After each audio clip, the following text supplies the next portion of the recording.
So I texted, I said, just found the gift, thank you very much. He said, you're welcome, where you at? In Cordova. That bill's been in there for 15 months. Wow. They're the librarians, which they had found that. Good thing. You can put that book on the back bill. That's Or we should have put it on the holiday sales shelf, yeah. All right, it's 7 o'clock, so we'll go ahead and call this meeting to order and be pledge of allegiance. Pledge allegiance to the flag of the United States of America and to the republic for which it stands, one nation, under God, indivisible, with liberty and justice for all. Dave Blakeson, Here. Here's. Emma Merritt, Present. Pete Hefner, Here. Kate Trudeau, Here. Morgan Sudette. Here. So we got a quorum and we have to approve the agenda. Why is that not? We do presentations. Oh, presentations. I'm sorry. So the audit. Right. Hello, we have somebody from Altman Rogers online. Would you mind to introduce yourself to the board, please, and then get underway? Volumes on. We can't quite hear you though. I think you're mute.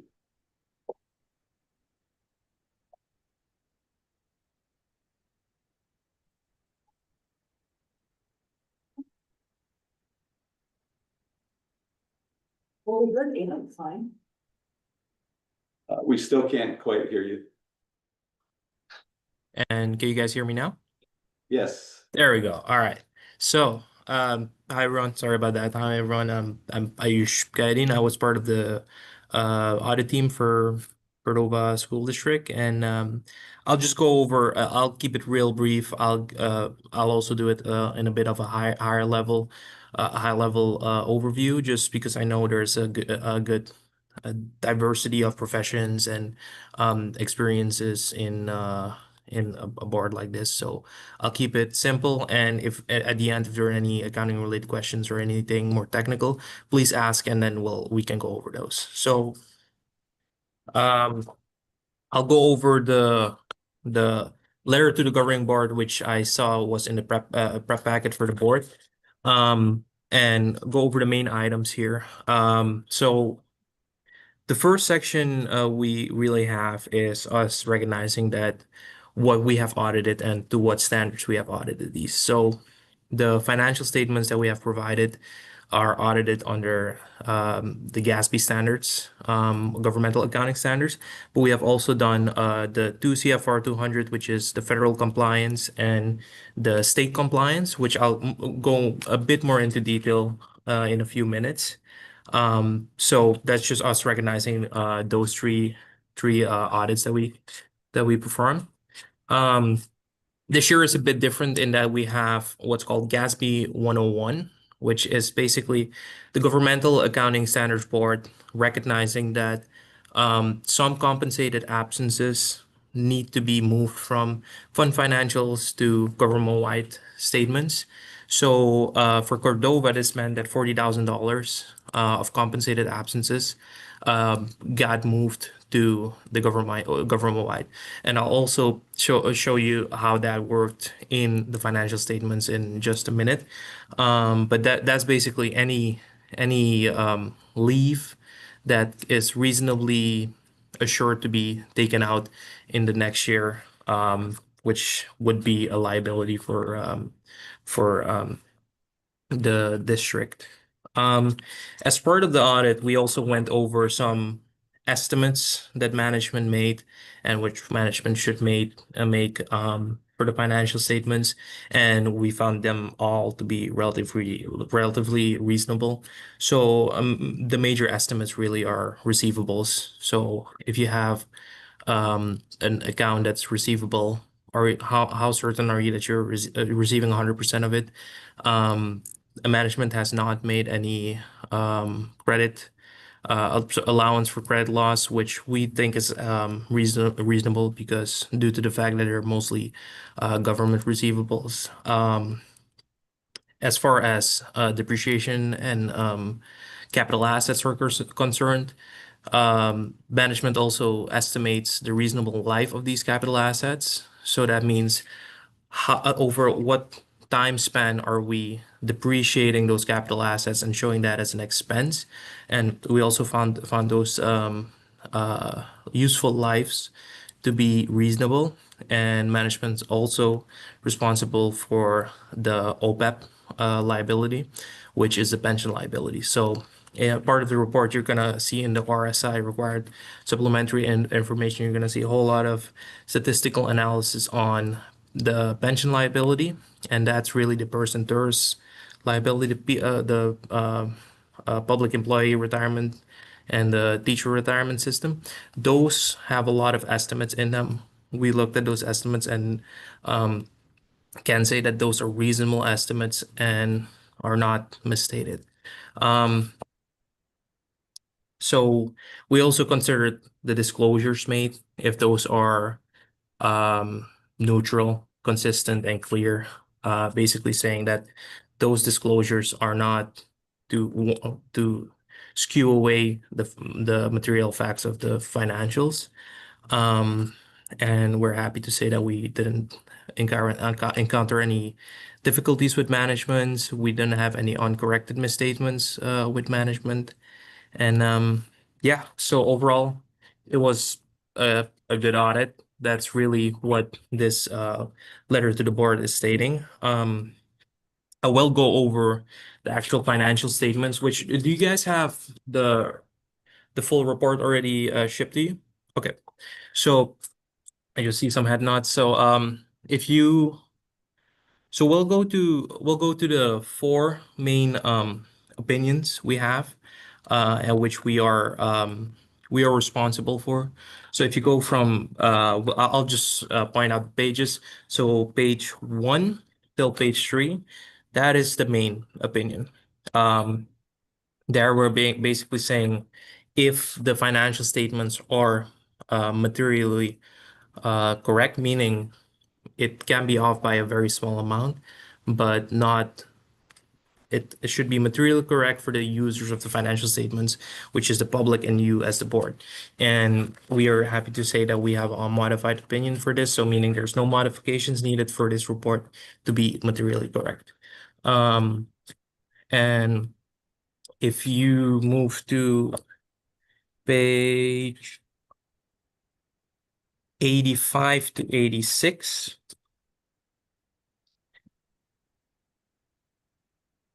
that is the opinion over the governmental auditing standards. So as this is a governmental entity, this has to go through the governmental auditing standards, GAGAs, as well.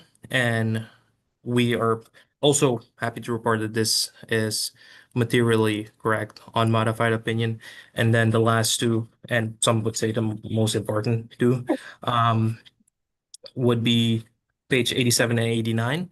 So we, as the Cordova School District, spend more than $750,000 of state and federal funds. That means that these two entities, so the state funds needs to go through a single audit, state single audit, and the federal funds need to go through a federal single audit. This is us looking at specific programs in the district and vouching those programs for uh, uh, correctness, compliance to those program requirements and being materially correct. And we can say that on page 89, we have found no material non-compliance in the federal programs, and that is through our auditing of the major program, which is the child nutrition cluster. And on page 92, we have the state one, which would be foundation, which is always has been the biggest from the state, and House Bill 268, which is the one-time payment that we also have not found any non-compliance within that. And so a good kind of helper in that's a lot, what I just said, but a good helper in that is, if you go to page 90. This is basically a schedule of findings and question cost where we basically go over what I just said. So for the financial statement side, and again, we're splitting it up between the financial statement side, the federal award side, and the state award side. For the financial statement sides, we can say we have unmodified opinion. That's a green light. There's no going concern within the school district. No material weakness or significant deficiencies, and no non-compliance. And kind of the same goes for the federal awards. And then on page 95, you have that for the state side as well. So all in all, it was a clean audit. We haven't found any issues or non-compliance within our major programs or our total federal expenditure or state expenditure. So I'll also go over that movement of funds in GASB 101. So if you go to page 4, that is our government-wide financials. So meaning this is a full accrual, the people say normal accounting for the entire government of the Cordova School District. And that's our statement of that position or our balance sheet. And what you're going to notice is that your compensated absence liabilities is 92,708. That's just under accounts payable. That was the major change really for movement of funds and estimations being used, because that was not there last year. And a good way to see that and how we moved through that is if you go on D1, which is page 8. We have a change in accounting principle, which would be that GASB 101 moving uh, compensated absences from the fund financials, which starts at D1 and back to the government-wide, which was that A1, which we just saw. So that might be a bit technical or not technical enough. Just let me know. I'm open for any questions. Anybody got a question? I do, but it might take me a minute to find it. If somebody else has a question, I have to figure out where I wrote it. Anybody else? Hank? Pete? No. No. It's not that big of a question. It's not that important. Never mind. Just ask Annie Are you later. sure? Yeah. Okay. We don't have any questions. Oh, no questions. So, Okay. Well, thank you very much for your time. Thank you for working with us again, and we hope to do this again next year. All right. Thanks so much. thank you. Yeah, Thank you. thanks for the news. Congratulations, Alex. Thank you. Thanks, Annie. Way to start off the year. So if nobody I has any can't claim that. we'll move to AASB Youth Leadership Institute students. We got there. Yeah. Revenue from basketball practice.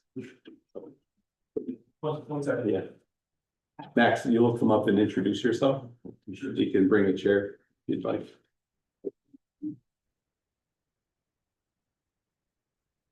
Hi, I'm Max Osborne, and I was one of the students that attended the Youth Leadership Institute this year.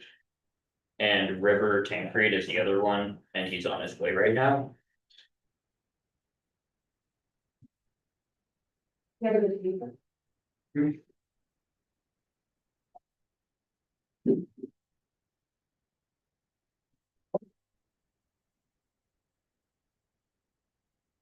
I'm speaking first, so I can get on the presentation now. I want to start by saying thank you all for having us this evening. During the Youth Leadership Institute, we participated in multiple workshops and breakout sessions. And one of those, we had the task of identifying how we want to make people feel and what we want them to hear, think, and or see as CHS. We then had to identify the issue with why people were not currently feeling that way.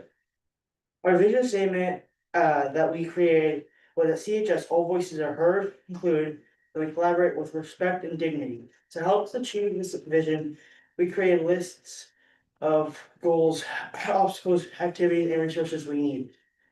Our goals were that everyone would be included, respected, and treated with dignity. We will create an environment that allows for the safe and respectful collaboration of all people at CHS. We will hear from all voices. We then had to identify why we believe that some people do not already feel this way. The primary issue that we identified was that certain student groups are not tolerant of other student groups due to personal beliefs, which leaves some students excluded and not respected. We realized that we cannot change those students' personal beliefs, but we can attempt to instill tolerance toward all. We have identified an approach to help with this. To implement it, we will obtain contact information for a representative with the Dignity Index. You may be wondering, what is the Dignity Index? In their own words, our disagreements weren't causing the divisions in our country. It's what we do when we disagree. To support this, they offer in-person and virtual speaking engagements, facilitate workshops, and application tools. The Dignity Index ranges from 1 to 8, with 1 being the lowest in meaning that they aren't even human, and 8 meaning each of us is born with inherent worth, so we should treat others with dignity no matter what. If successful, we would be the first school district in Alaska to implement the Dignity Index. We also plan to conduct an anonymous student body survey to determine how many students have experienced exclusion, bullying, or disrespect in the past year at CHS. To help narrow our approach, we will include an optional field for students to share with reasons for exclusion. This concludes our presentation. Thank you again for having us. Are there any questions? I have heard of that. We learned about that at AASB last year. They brought that up. So how did you guys find out about it? We have found Through my dad, because he had this ASB. AASB. He was telling us how the last group also was talking about it, but never ended up in actually applying it, so we were thinking about doing that. Good for you guys. That's great. That's outstanding. What an important job you're taking on. Go ahead.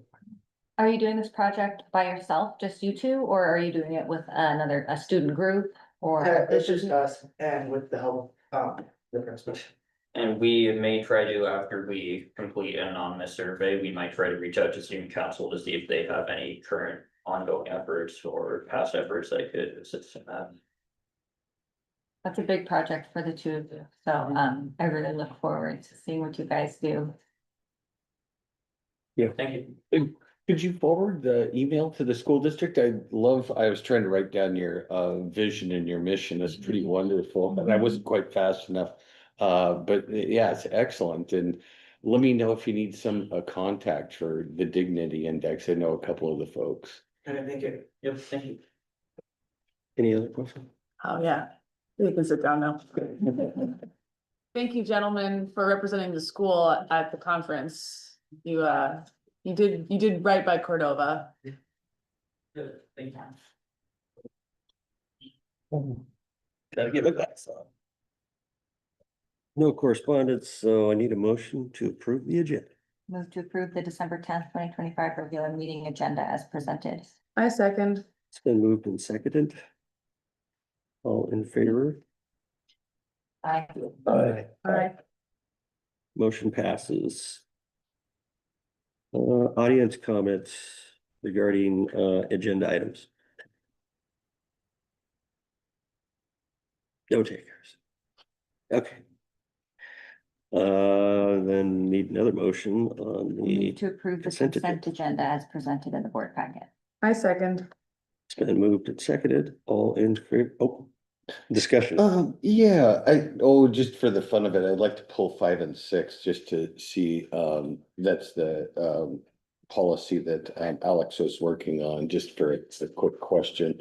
So if we move that Item 11, I guess, under new business.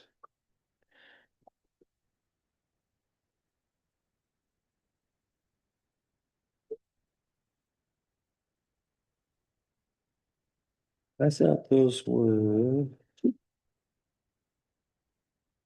Oh.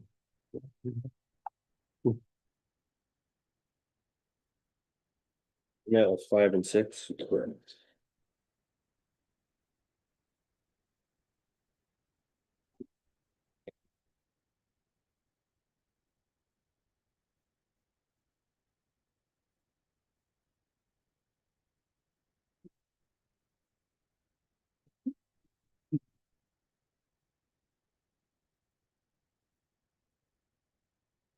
So 5 and 6 are pulled to number 11, and we don't have to, do we have to amend that? All right, so all in favor of the amended motion, I guess. Aye. Hi. Motion passes. All right. Reports. Student council. Yeah, so our Deck the Halls competition is in full swing. I'm sure you saw some papers and decorations on the hallways. The rest is due for regions tomorrow, and we have a spirit week for them next week because we thought that they would be in school more next week. We thought they were leaving earlier this week than they were, so we planned it for next week. Basketball and cheer practice have started up as of last week, and I think that's it. Any questions? I would say outstanding concert last night. Oh, thank That was you. really great, Yeah. especially the piano player. Thank you. You're welcome. Nice. We're just sort of wrapping everything up for the break. Any other? Cool. Thank you. CEA.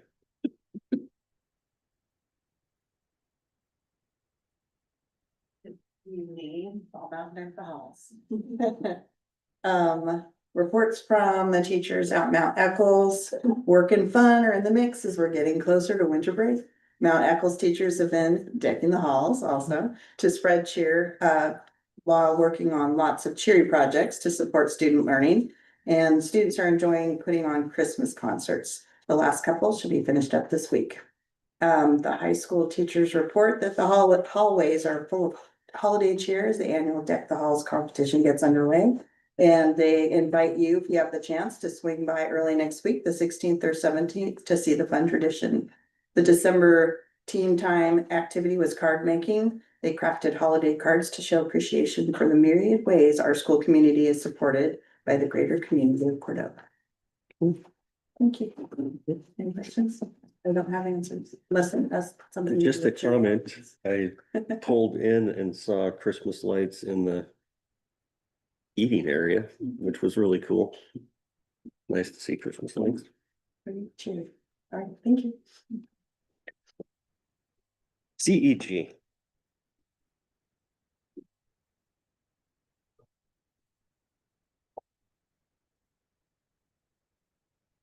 Hi, I'm Neva Nolan. I'm president of the CEG. I'm happy to announce that we officially have had our first dues taken out of our paychecks. So we are really official. It's really happening.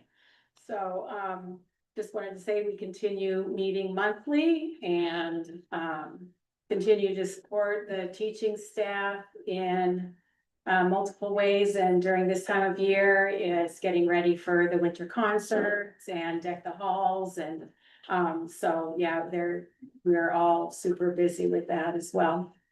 I just would like to say thank you to Alex and Annie for all of the support the CEG has been getting from you both. So thank you. And we are officially still working on our negotiations agreement. So that's my report. Any questions? Anybody have a question? Thank you, Nika. All right, thank Thank you. I don't see a city council member, so. So committee reports. page 51.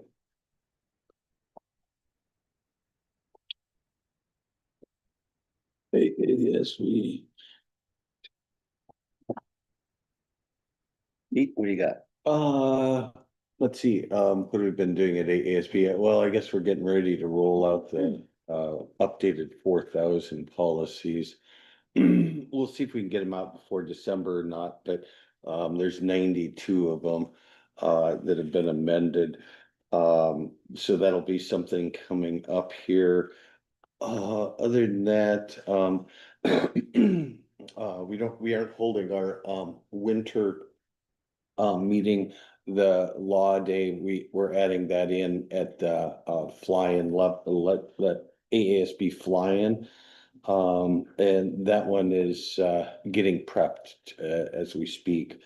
Outside of that, nothing I can come up with. Do you have the dates on the spring flying yet? Yeah, I do, it's like February, yeah, let's see. It's a race. 7 to 10. I got. Yeah, there, that's it. February 7 through 10.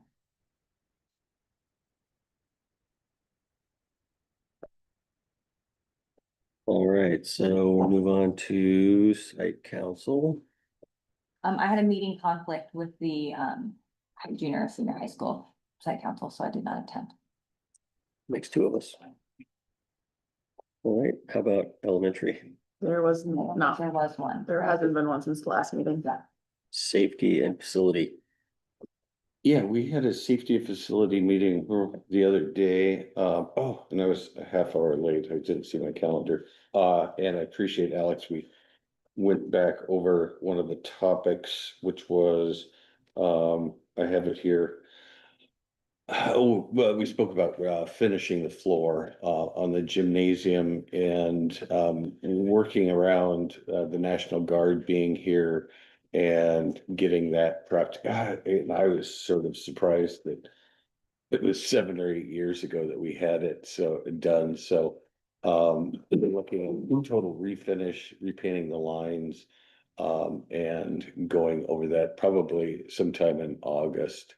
We went over the safety end of things, and the ice cleats are there for staff to get for safety. It's part of the APRA, which the insurance company, and it's Cordova does a wonderful job with their safety end of it. And some of these things we get discounts by holding these safety facility meetings and a variety of other things. We went over the trainings the staff do as well, and it's always impressive, you know, sort of extra work it is in all of these trainings that come up. But it does save the district considerable money on the insurance. How about curriculum committee? The new curriculum website is out and you should check it out. It's really nice. Nice work, Mr. Russin. And we heard from Josh Pearson about his woodworking and welding. And was it automotives or was it small engines? He does both, but only one is this year and I can't remember which one it is. And it seems like a great course, all of them. yeah, and I really appreciated the way he emphasizes safety over everything. Cause that's an area where really there could be hurt, kids seriously hurt. And so he said, unless you get 100% on all the safety tests, you don't touch any tools and don't do any of those things. And every time you take one of his classes, you take all the safety tests over again. I've always, it's always interesting when you get a bunch of students using power equipment, but yeah, excellent experience for them though. And policy committee. We had a policy committee meeting, I think it was on the 11th of November, went through finished the 9,000s. We've got one on the 16th of December. We're gonna start back at the zeros and start reviewing those as well. Yeah, and it's been a great process. I'm training boards now and I keep reiterating about how everybody needs to have a policy committee and I was sort of chuckle because might have been the first one to pose, say, oh, no, the whole board needs to go through these and Alex has got a great system and I've been sharing the AR, I hope you don't mind, with other districts to embed the practice and keep up with their policy manuals. I'm seeing so many districts that are sort of in arrears. I mean, you can always get caught up, but appreciate the process. There's probably nothing on negotiation. Not quite yet. Okay, We're scheduled to meet on January 10th with CEG. So first meeting. so we are administrative reports. So is Seth here? Yeah, Yeah, step away to home for a okay, situation. alrighty. Can you ask a question though about Oh, Seth? Or maybe yeah, go you can ahead. answer, Mr. Russell? Has there been any luck reaching out to businesses to help fund other teams to come for tip-off? Yeah, Seth's in the process of doing that. And so he and I were actually talking about that today and maybe sending a word of encouragement to the Cordova Times to maybe help us get the word out. There was one in They did. last Friday's paper. There's a front page. Yeah, front page too. Yeah, Yeah, talk about that. yeah, maybe with a little different headline, perhaps in terms of needing some assistance, but anyways. So yeah, he's in process with that. We do have 2 teams committed to coming to the tip off. And that's Nome and Akiachak.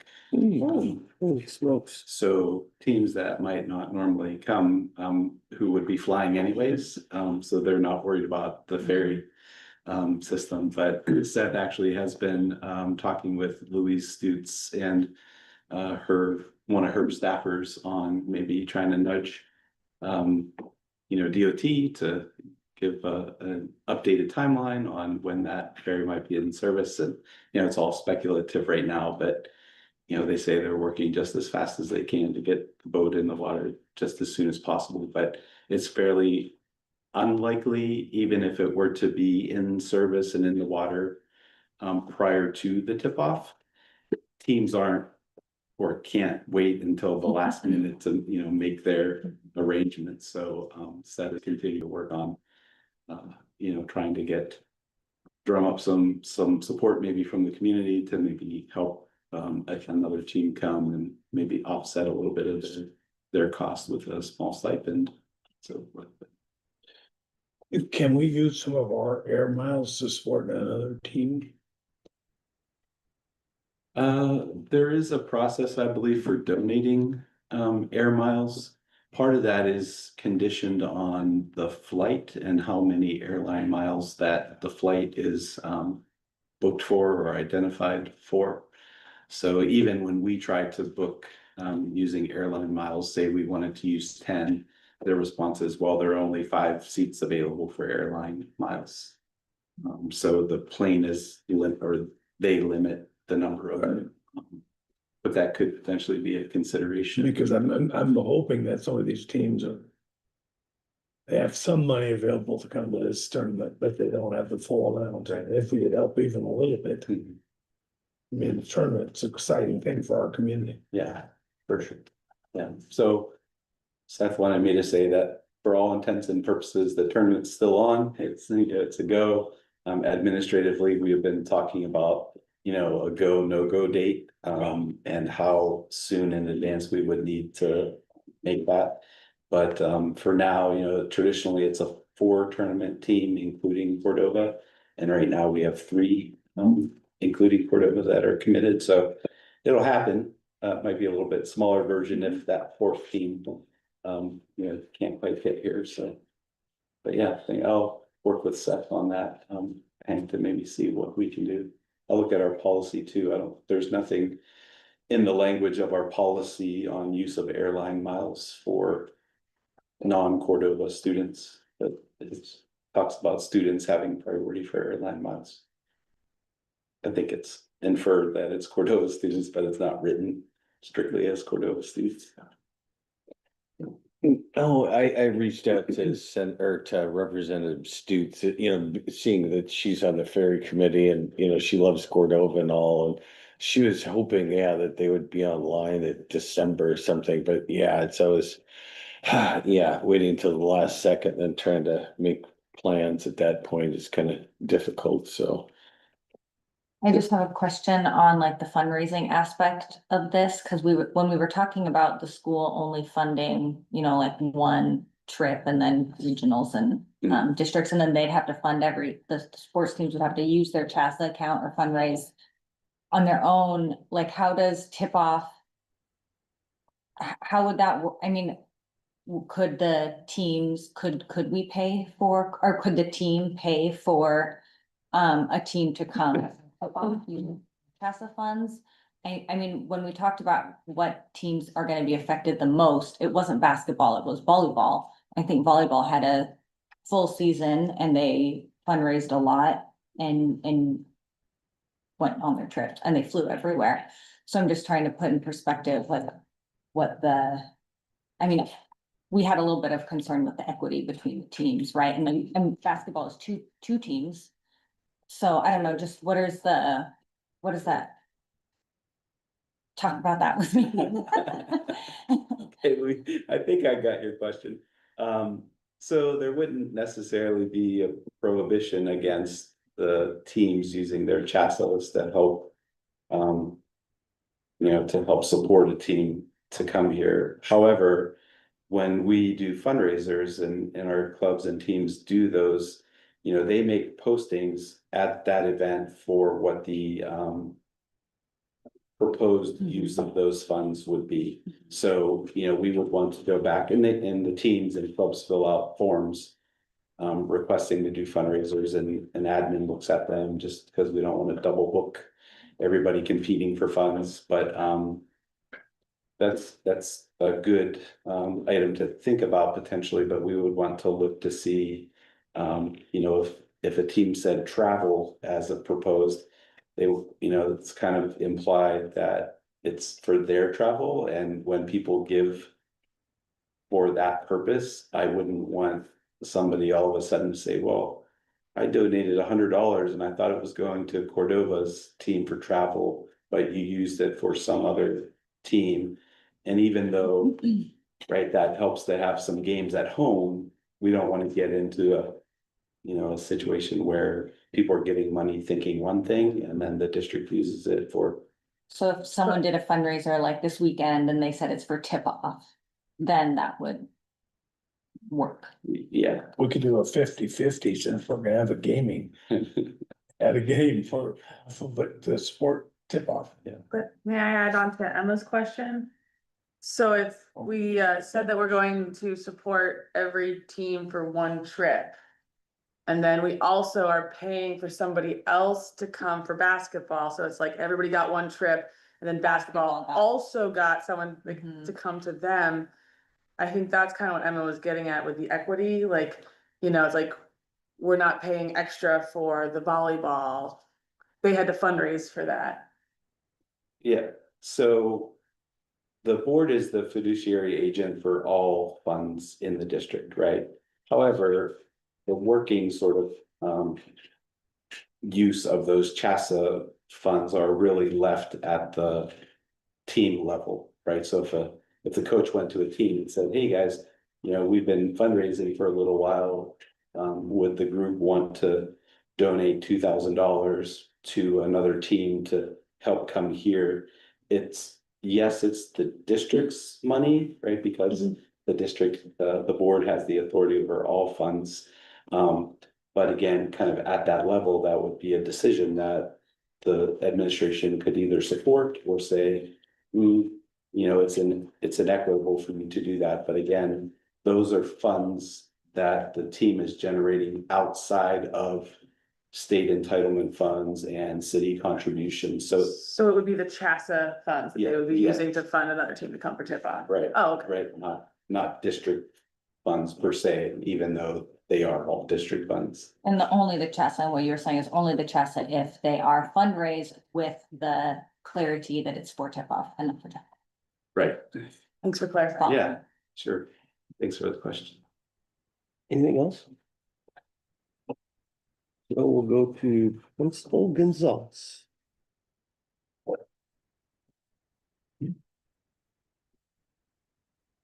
Use my sniffles. I'm trying to not get a cold. I'm doing stuff. It's been busy, even for a very short number of weeks that we were in school since the last time we saw you. And I think that everything we've had going on has made it to my report. So if you have any questions, I'm happy to answer.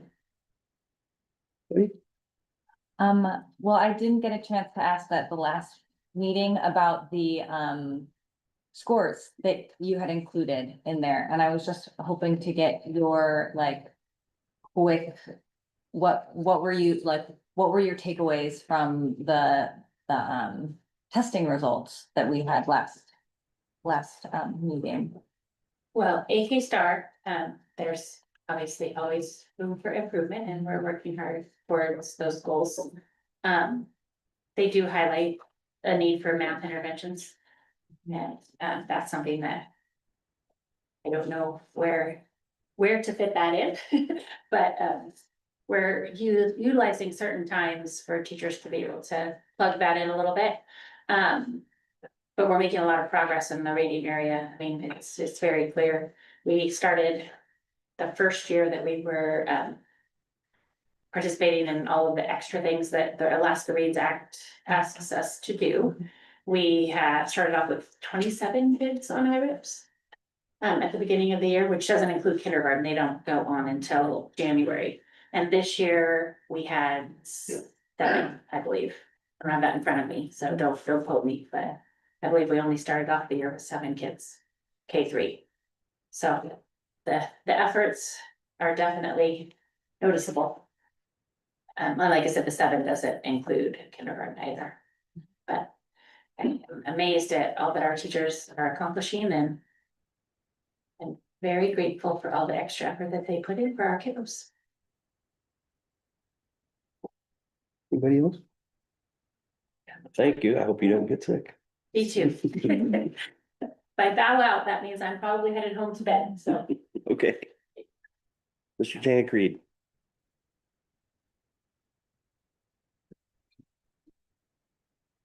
Good evening. It's been relatively busy at CHS as well. Pretty static month as far as all of our data looks. We've had pretty static enrollment, pretty static attendance. Had a couple of assemblies this last month. We had our Wolverine Core Values Assembly. We recognized our students who were nominated for exemplifying our Wolverine Core Values. We also inducted a couple of kiddos into our National Honor Society. We did host the Ocean Sciences Festival with the Prince William Sound Science Center, which was a fantastic opportunity for our kids to really dig in and see what some of the opportunities are in the Prince William Sound and to meet scientists and see really what they do. We did have an aligned activity for all of our kiddos who were in a science class this year. They had to interview a scientist and really dig into what the opportunities would be like where they pursue ocean sciences once they graduate from high school. We also had team time this month, or in the month of November. Hexagonal thinking strategy for students to be able to really get to know each other. You know, obviously our teams this year have an addition of our 7th graders. So the teams are a little bit different in their composition, and you know, the 7th graders don't necessarily hang out with seniors a lot. So it's a chance for everyone to kind of get to know each other and see where they line up. The other interesting thing is that we took a couple kids to the Youth Leadership Institute in Anchorage, and they've identified a couple of issues that they think they might be able to address in school. I'm going to go through them. It's sort of been a leadership seminar type activity.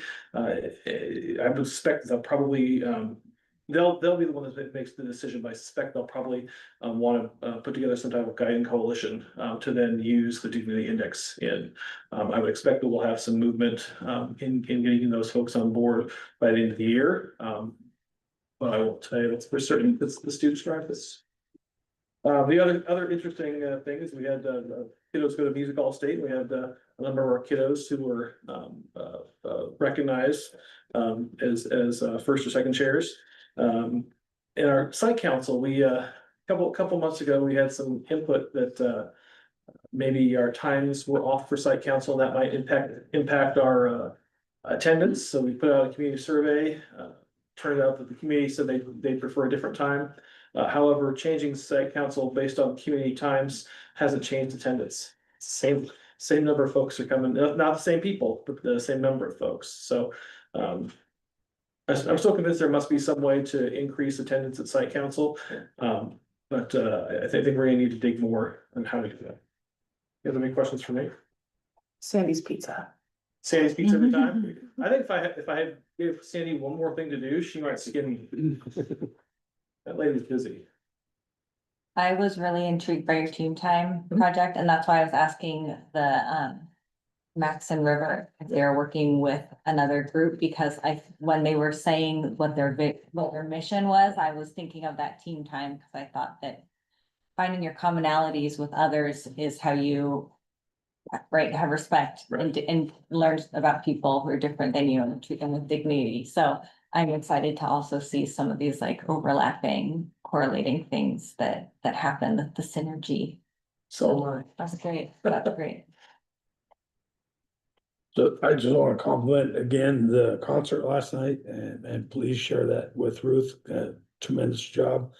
The other thing is, I look at Friday's attendance and interventions and to see, almost 100 kids at one time coming on Friday and then participating in 250 interventions.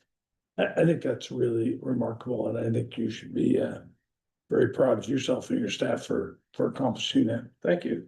I don't know if you noticed, but we've actually increased the number of interventions and students who are attending over last year's average, but by almost 50. If you put the numbers at the top of the graph, that would help me notice. I'm estimating when I do track, Tell me more about that.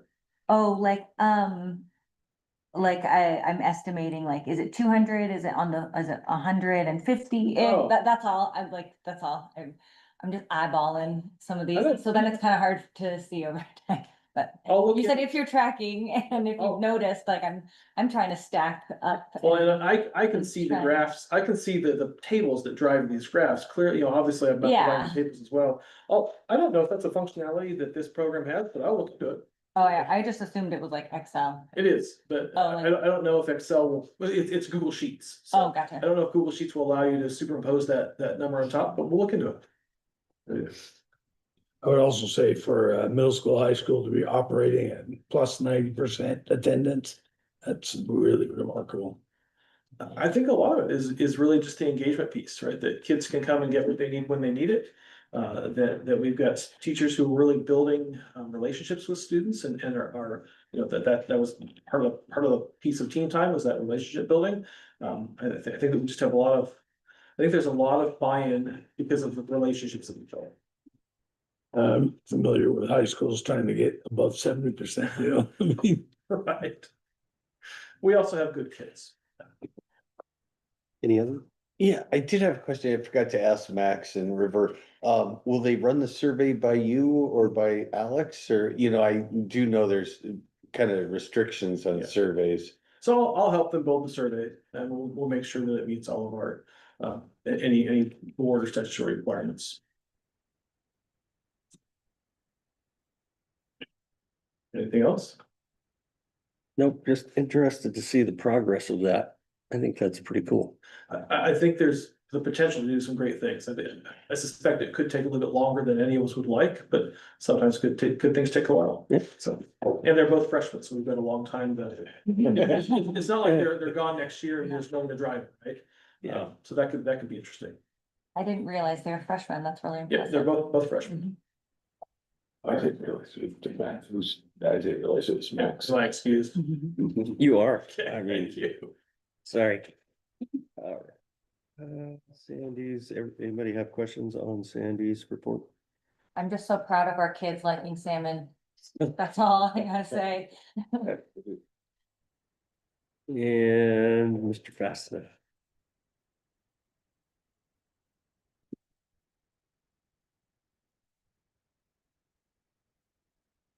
Good evening. So we are starting the E-rate process. At this point, we're just putting together information for our consultants, getting that all lined up. I expect that the window for going out to bid and receiving bids will open early 2026, most likely January, February. It's this year, we're just looking at our 3-year internet contract. This is year 3 of our current contract. So that's the big thing we're bidding on. Not expecting probably big bandwidth changes, but we always look for a range. You just never know when there's going to be an attractive price point at a bandwidth level we can grow into. Other than that, I don't think I have anything to add to my report, but I would be happy to take questions. Any questions? Is there any concerns with the E-rate program with the Fed, the way things are going? I mean, always, it's a pretty big lifeline for us in terms of being able to afford our bandwidth. I haven't heard any specifics. Lately, there was some initial rumblings that the program might be on the block, but I haven't heard anything recently about that. Where does that grant come from? Does it come from the Department of Ed or is it So it's USDA? actually a surcharge that gets added to phone bills. And then that goes to another organization that is associated with the federal government, that is not technically part of the federal government. And then they oversee the E-rate program, but that's generated by people's phone service. Okay. Anybody else? No. Thanks. Thank you. Okay. Chris.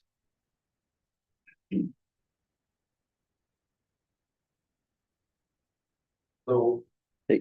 for the pretty brief report this last one, I did get asked the essentials running again after the report, got submitted. They just had on the technical side of things, above what I understand, there was a certificate that was outdated that had to get updated, as we logged in with their support, so. After some back and forth, we got that in there and people got back in. We had a little backlog on the maintenance side of things in terms of marking off preventive work and work orders that were kind of there that we weren't able to check off, but we're getting caught up. It wasn't a huge inconvenience for us. Is a pretty ordinary month, no major hardships with the buildings, minor repairs and fixes here and there, but we got all winter tires on all of our vehicles, so when the ferry does start running and our district vans go out for sports travel, we get their studded tires on again, so. Cool. Questions? Anybody? Nope. Thanks. So Annie have something she's gonna say?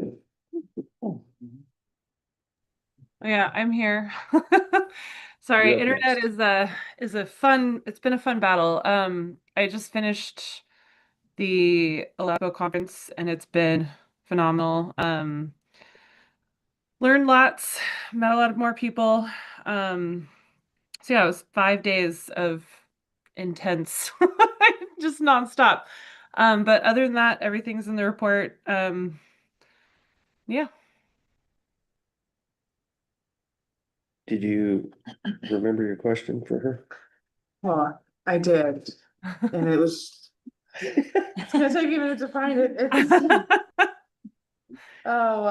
It was about, there was a piece in the audit that I didn't understand. And it said something about how, I don't even know if it's worth it, babe. Okay, okay.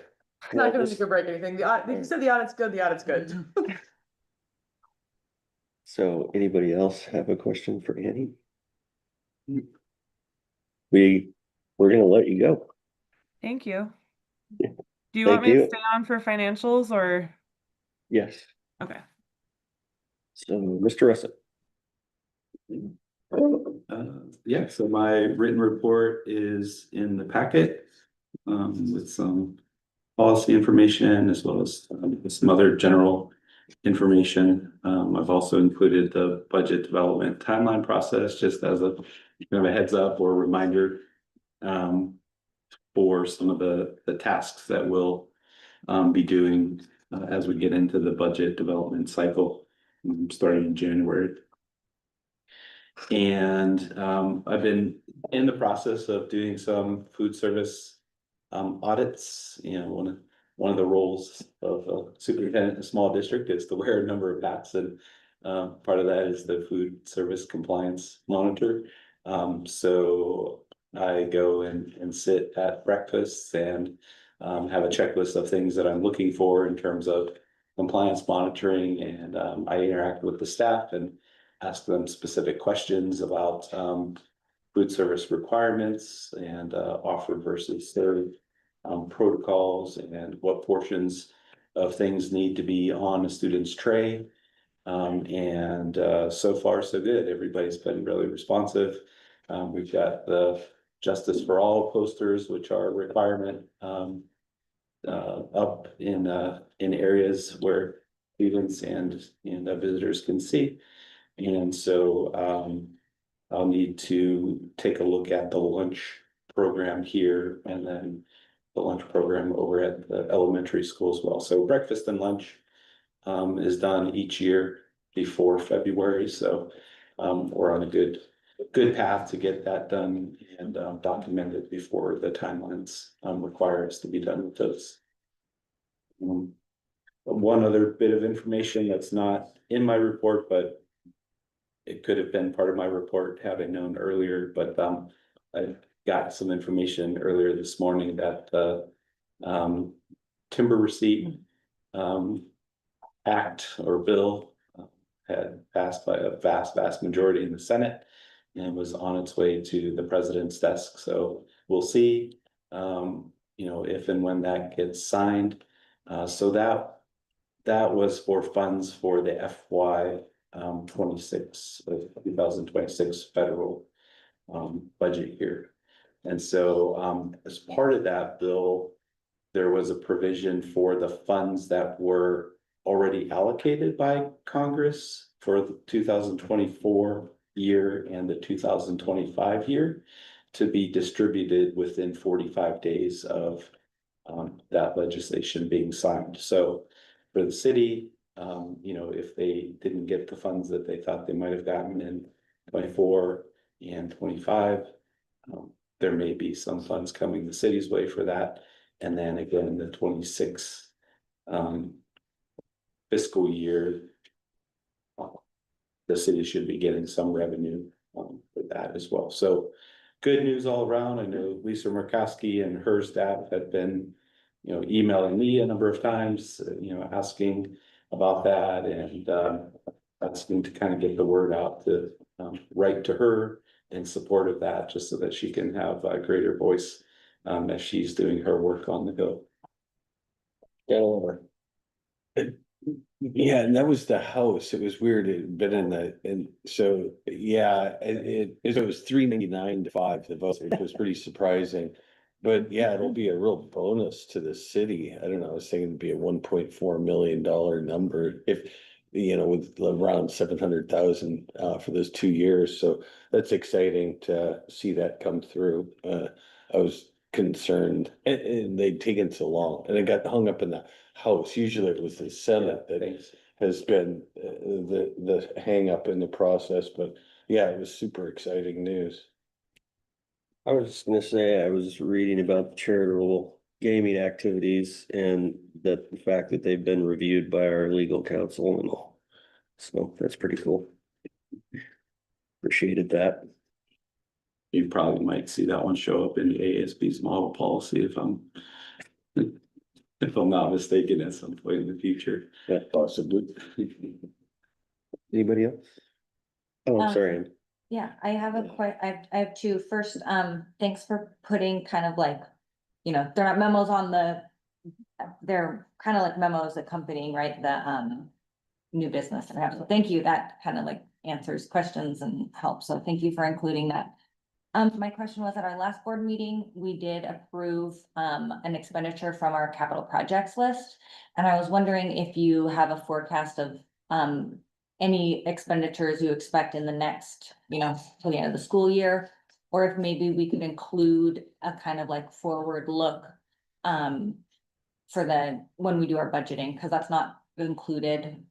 But I think that would be helpful for us to see what kind of expenditures from that capital list we're actually looking at, instead of it on a, monthly basis. Right. Have a longer term plan. Yeah, well, we can work with the admin team, because there are different, There's different topics or different items, right? Categories. resources. Categories.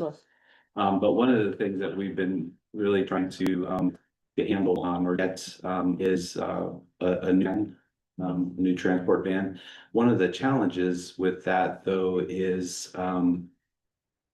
so van transportation for use for transporting students, the vans have to meet the national safety standard for buses. And that often means additional framing supports and a variety of different things. So you can purchase a van and then before taking receipt of it, have a third party garage, so to speak, right? You send that and then they do the work. Vans aren't coming off the factory line already meeting those safety standards for school transport because they're for the general population, right? So that may be an expenditure, by year's end that we're able to draw down on from that particular capital fund for transportation. What is that requirement? So our vans currently have that, or is that a requirement? Where does that requirement? So if you buy used vans, which the vans that we currently have are used vans, they have different standards. They don't have to meet that level of standard, but when you buy a new van after a certain year, then those have to meet the standards. And so, we're okay now. Actually, I think what you'll see in one of the policies that we're looking at is just a revision from 11 passengers to 10 passengers. Like our policy was written that you could transport 11 passengers in the types of vans that we have, but the National Safety Standard Board actually says 10 passengers. So even if it's the way that the requirements are written is that you can buy a 15 passenger, like some people say, well, let's buy a 15 passenger van, take out the back 2 seats, and then we can put 10 passengers in it.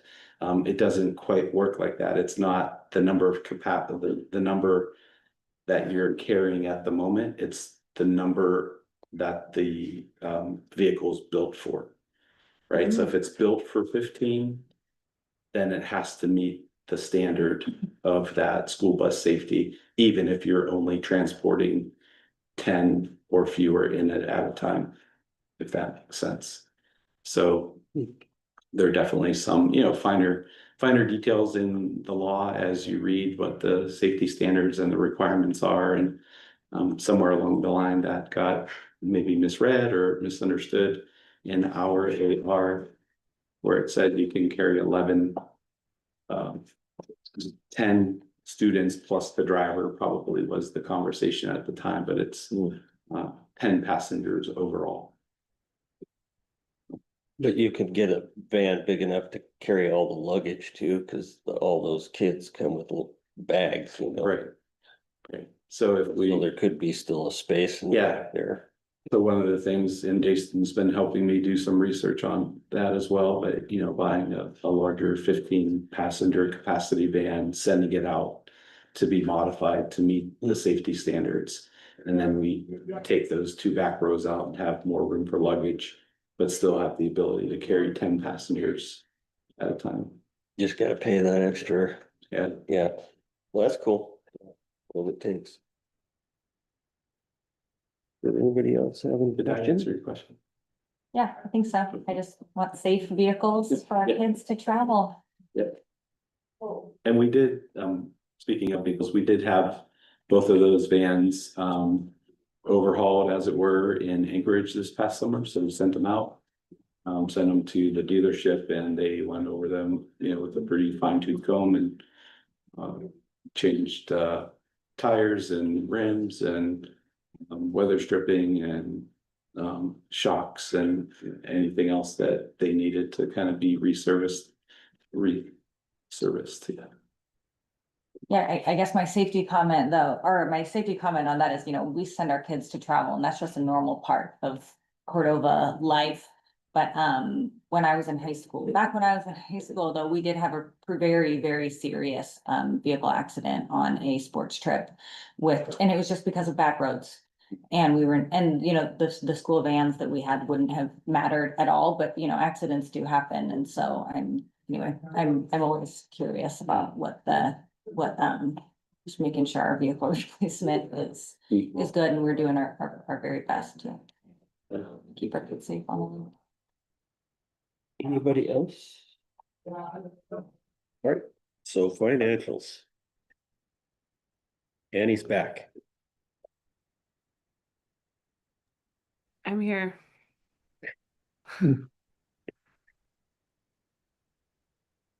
Well, we're on page 87. Anybody? How's the stagecoach sweep working out? That I'm struggling. I'm not getting it's working out. Okay. I'm having an issue with the statement, but that's it. So I'm getting, the stagecoach is going well. The information side of it there's been some confusion in the communication with Wells Fargo. Is the rate the rate is that 423? The rate has not been updated because they keep sending me the wrong statement. Gotcha. That's the confusion. I keep asking for the other half of it and they keep sending me one half of it, and I'm hoping I'm getting it resolved now. So is that, I know that's not incorrect, like the numbers might not be correct, but is that annual trend, so like year over last year? Yes. Of a 1.69% higher? So yes. Let me make sure let me look at that. Yeah, just curious. Yeah. Because I don't have my calculation in front of me. Yeah, that's okay. I think last year we averaged about $3,500 a month in interest on that particular sweep process. Yeah, the only one, where is it? The sweep is there. It's just those percentages. That year-to-date interest is correct. Okay. It's the oh gosh, sorry, I'm looking on a half screen. The year-to-date interest is correct, and I will let you know about the annual trend. Yeah, cool. Any other questions? Well, I'm curious, on page 89, am I reading this correct that we have a $3.2 million fund balance? Yeah, 89. Yes. So if that fund balance remains that high, will that put us into financial problems with the state at some point?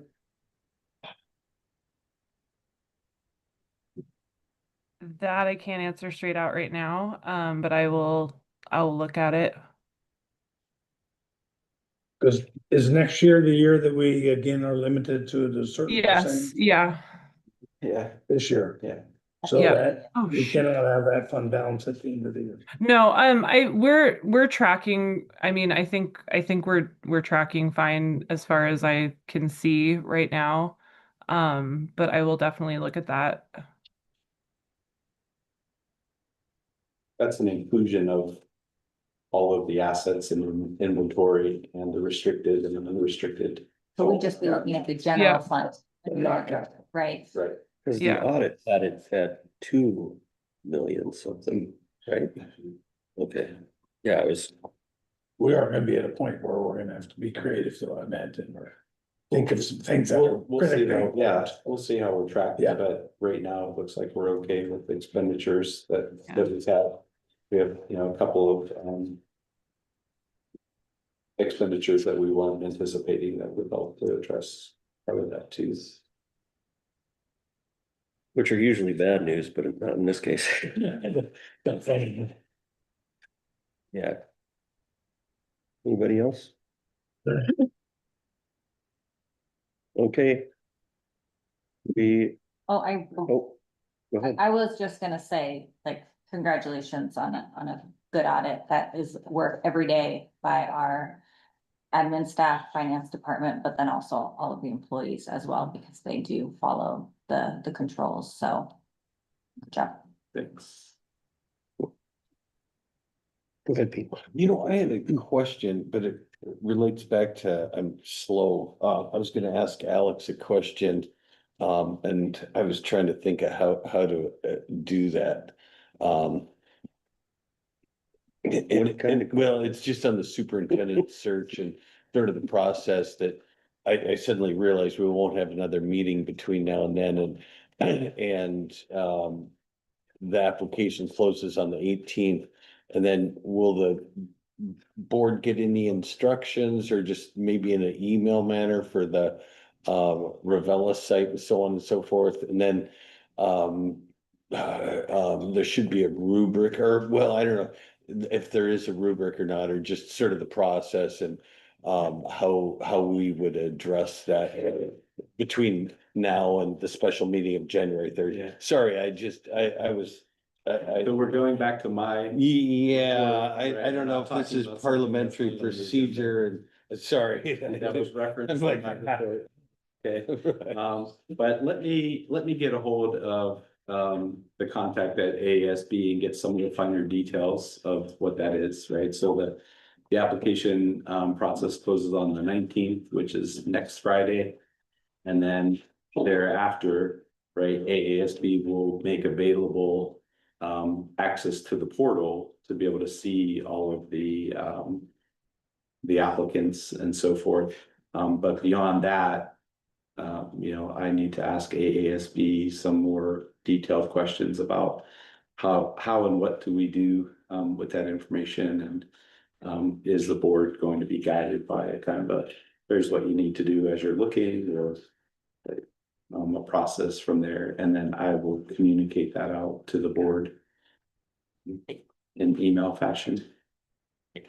Which so far you've been updating us real regular, so I Yeah. appreciate that. And if we feel like we needed to have a work session, like if I send the information out and it's not entirely clear, right, we can connect with AASB and maybe do a work session just to kind of talk through the process so that everybody's on the same page. But let me reach out to AASB and get some more details on it. Because we'll need to survey results too, prior to looking at the applicants. Right, so the survey results will be made available to you at the same time that access to that portal will be made, so.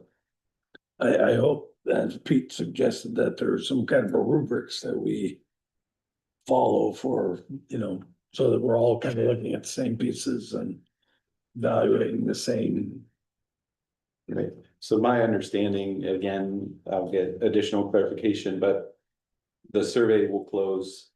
The board will have access to that survey and then all of the applicants, and then when we have that special meeting on the 3rd of January, that's when the board will gather, and maybe that's when a rubric type of document will be used so that you all are looking at those applicants together and having discussion kind of about what and who you're looking for in terms of skills and so forth. But let me get a little bit more detail on what that looks like. So we will have homework from the 18th till the 3rd, right? Yes. But I just wanna make sure that that's. Yeah, Yeah, that's a yeah, good way to look and at then it. we'll meet up on. Probably the 20th. Oh, yeah, I'm not remembering, did we move the meeting? It wasn't gonna be on the 3rd, but we moved it. I just remember that but why did we move it or what happened? It was initially scheduled for the 10th, Okay. like But a that's too soft date. close. Yeah, and then with a week out, Mhm. right, because candidates will potentially be here on the weekend of the Mhm. 18th. We thought that that was a little bit too close to Gotcha. arrival time and travel plans and everything else that goes into that, so we Gotcha. backed that up to the 3rd. Thank you. All right, well, we are on to new business. So page 130. Looking for a I motion. move to approve BB 9012 communications to and from the board, second read as presented in the board packet. Second. It's been moved and seconded. Discussion? It looks like Mr. Russin has added that, disclosure, right? That wasn't in the original, and they're on page 131.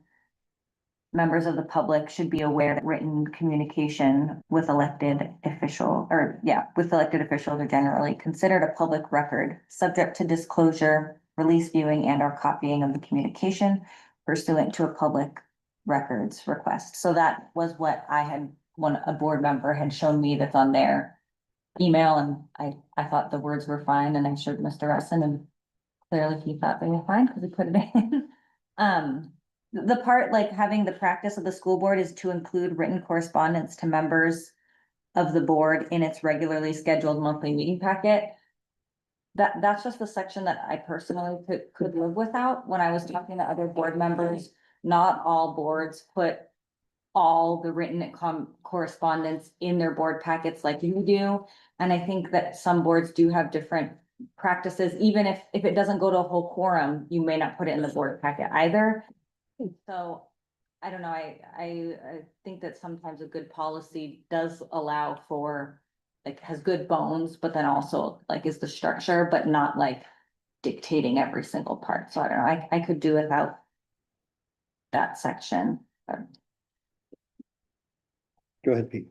Oh, one aspect of it, yeah, some boards, I was talking to Anchorage School District, they get like 15 emails Yeah. a day sometimes. One of the things that, when I send an email out to somebody, well, I like to get a response. And Gary Matthews was the executive director of ASA. And, I'd have a thought or something and send an email up and he'd say, got it, just that you've seen it. So by putting it in the board packet, you're valuing people's input to the school district. They've written something and we're showing that we've seen it and read it. And, different boards have different board norms. I don't know, I always, as I say, personally, when I send an email, I like to know that somebody at least got it, I didn't just send it off and it wasn't acknowledged. And so this kind of is an acknowledgement of somebody wanting to participate, wanting to show that they've made a comment and that we've received it. The correspondence that like I had received wasn't for the quorum of the board, and it went in the board packet, but the person who I corresponded with wasn't pleased that it was in the board packet because it wasn't intended as like, it wasn't intended like that. And so I am just, like I said, I could do without it because I want to encourage, I want to encourage people to communicate with us, and email is a pretty easy way for people, so you don't have to always see in person. So I don't want to discourage people from reaching out to us. And it's not at all about, it's clear we can respond back and say, thank you for your email, I received it. Without, I think there's just a difference between putting it in the public, putting it in the board packet that might actually deter people from reaching out to us. Yeah. I think if they send it to your Gmail account, it's public, period. Well, it is on a public. But they can send it to your personal email and make, that's, Well, it's still board. you know what I mean? I didn't see what you're talking about. I don't know what the content of it was. I'm just saying if people don't want stuff to go in the packet, but they want to tell you something that maybe is important to them, they can send it to your personal email. But when you write something to us and it goes to any of our Gmail accounts, that's public. Yeah, and what I'm saying is that the public is different than putting it like a public records request, right? That's different than putting it in the board packet fully. And again, that's just like what our practice has been. I could do without that practice being in the board policy because I'm not completely married to that practice. Sorry, Kate. Maybe I don't understand the wording that much. But when I read it, it feels a little bit vague enough, like it's like almost like a heads up. Our practice is to put it in the board packet. But that doesn't say like, we will put it in the board packet, like it's kind of loose, so I feel like then you could, if you read that, you could say, oh, they're gonna put it in the board packet, hey, Emma, here's my thoughts, please don't send this to the board packet. As well as the fact that, all of your emails can get, and mine, I've had all of my emails requested. So they are public information. It's a state law that they're public information because you're emailing a public official, publicly elected official. It's weird, you know, we all have multiple hats on. So when a public member emails a board member, that automatically becomes public information. And by having it in policy, people then realize that when they do email it to the board members, that it is public information at that point, because your emails can be RFO, and they can, anybody can come and take your emails. Yeah, I'm fully aware of that. That's not the basis of my thoughts on that section, so. So I'm kind of thinking about this too. That there must be times when we would filter what we put in our board packet. I mean, if somebody wrote to the board and had some awful things to say about somebody, an employee, for example, we wouldn't want to make that public record in our board packet, would we? No, and I think that's in I our, think that's in there somewhere. it's in our, how you address the, during the public meeting. So we do filter a little bit about what becomes part of our public record. So here's something to consider, and I totally see and appreciate Emma's point as well as Pete's reference to public information, right? Like, so as public officials, your entire email account is subject to public disclosure with a request for that, right? And I think Emma's point, and I think it's a good one, is that if an individual board member, right, it's different if the board as a whole gets communication from one person, everybody's name is listed. That would then be subject, for example, to be included in the board packet because it's correspondence to the board, not correspondence to an individual board member. And that might be a distinguishing feature or piece of the title of this policy or bylaw, right? It's to the board. And the board is represented by 5 individuals. Gotcha. Right, so I think that if there's information that's written to an individual board member, that should be forwarded to the superintendent per policy so that the superintendent can keep a record of that correspondence to the board member. Right, and then likewise, if you all get written an email and everybody, all 5 of your emails are on there, it's really, you know, the subject to the board president to send that to me so that, again, I can keep a record of it per our policy, and then that correspondence gets put into the packet. If that makes sense. And that maybe that's something to chew on for a minute or two, or to, you know, pause that and I can do a little bit more research. You know, we can withdraw the motion for this particular one, and I can do some additional research on that just to get clarity. But I totally see Emma's point on that. Yeah, I'm assuming that you and Mr. Fastenal will go through the e-merit SD.org, edit it whenever you want. I totally am okay, don't. like, We that's, don't. well, that's what it is, though. We're It's, trying to it's time. district information and it's district business, so I completely agree, or, totally following that. It just is with that isn't meant for the whole board, and there could be many reasons for that, so. Any other? So are we pushing this back then? Well, I think you could do a couple of things. You could, we could amend some language that says communication to the entire board is subject to being placed in the packet, right? Like we could wordsmith that language, and that could be part of the public disclosure. Right, when you're writing to a majority of the board, and so then, we could start parsing this out. If you send a letter, an email to 3 or more board members, it's going in the packet. A quorum of the board. Right, because that's in a sense, a representation of the board, a quorum of the board versus just sending it to an individual board member. Could I make a motion to amend Well, we have a motion on the floor. Yeah. And to amend the words then? I think we would just send this back to you, right? That's, Send it back to staff, staff will. well, we Fix need to it. get a sense of what the will of the board is, right? Like Emma's speaking from one position on the board, so, to send it back to me, you would need some concurrence of the board to do that. Well, I think that that's actually a good idea, saying if it goes to the majority of the board, that it would be guaranteed to go into the packet. But if it comes to an individual board member, they would send it to you, which is already what we do. And then they can get worked out between the two of you.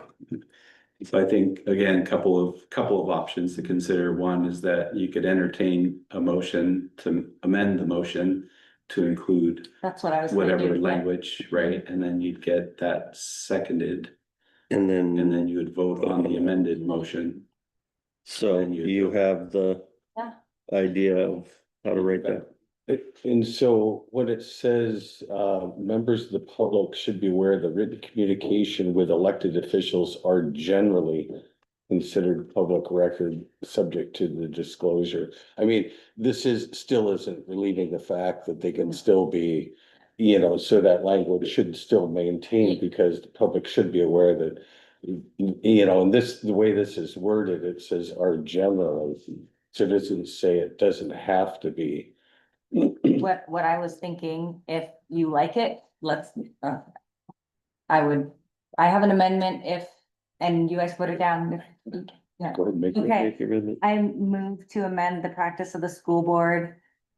The practice of the school board is to include written correspondence to a quorum of the board in its regularly scheduled monthly meeting packet. Instead of to members, say to a quorum. I'll second.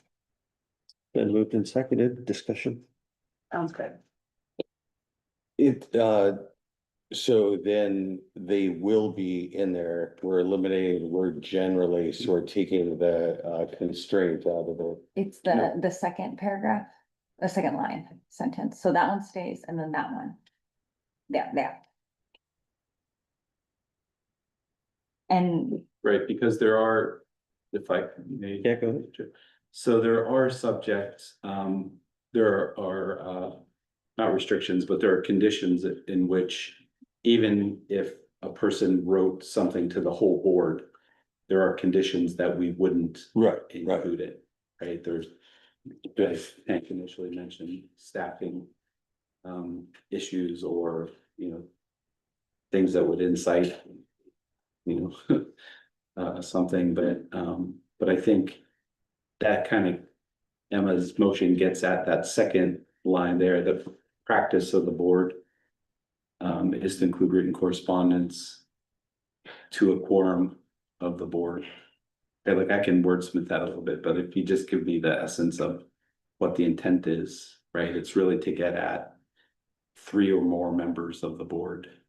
It's going in the packet, right? Except for the stuff that can't or shouldn't go, right? Legal, staff, that's still in play. Which probably is rarely going to happen anyway, so I'm completely okay with it. Well, and then sort of a weird one that I just had a dealing with is that. So then only part of the board would have the information and other parts of the board wouldn't have the information then. You mean if an individual board member gets emailed? Right, yeah, so only a portion of the board would have the information and the rest of the board would not be informed. Right, when you get an email directly to you, I don't see it. Well, Because but I send it into the correspondence. Right. So the board does have an awareness that, you know, that these are all public information like stated. So I mean, it's a weird, you know, it's going off into the weeds, but that would mean that only a portion of the board would have that information, not the whole board. And so if the public, you know, the public is writing to one person, shouldn't the whole board be aware of the issue? Or why would one board member have privy to information that the rest of the board wouldn't? But that happens orally. I mean, I'll get approached by somebody in the community that says, you know, can I talk to you for a minute? Yeah, well, And I don't write that up and send it to anyone. well, this is this funny thing with the emails, the request for information and the law. And down that road, it's a funny road. Well, we're gonna vote on it, so you can vote it down if you don't, if you're not in favor of it. I just thought I'd bring that point up, that portion of the board to have information and the rest wouldn't. My main reasoning in this is also just to respect the wishes of the sender.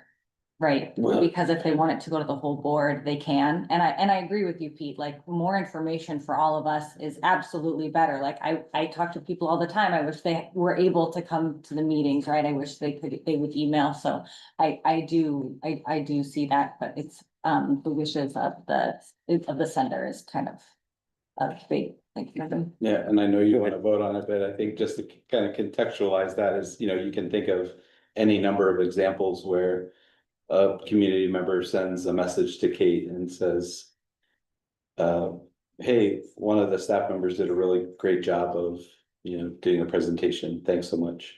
Like, is that necessary or important information for the whole board to have? But it's just, she's just communicating one-on-one with somebody to say, oh, by the way. Which she would send to you. And I would have that, right? But if that person wanted the whole board to hear that sentiment, then they would. Or could send it to the whole board. And I imagine we would share anyways, Yeah. you know, if I got an email just to me. Which I'd say like it happened, like people came up, that not emails, but people came up to me in person and were like, I really want the meetings to be streamed. And at the meeting, I was like, hey, some people, I didn't say their names, but I was like, some people really want the meetings to be streamed. And we like kind of went back and forth on it and nothing happened. And I told them, I was like, hey, if you want this to happen, just write a letter to the whole board. Great advice too, Jeff. Any other? So we're gonna vote on this. Yeah, the amended motion, the first vote on it. Right, but do we have to do this? Can we just do this with I or? Okay, so. Everybody in favor of the amended motion? Say aye. Aye. No, sure, I'll be the opposing. Okay, opposed? We don't want a 5-0 vote all the time. Motion passes 4-1. Pete was opposed. Now to the main motion, which was BB 9012. We're gonna vote on that. So all in favor of the main motion, say aye. Aye. So motion passes 5-0. Number 2. I move to approve AR 3541.1 school-related trips revision recommendation first read as presented in the board packet. I'll second. Been moved in second. Discussion?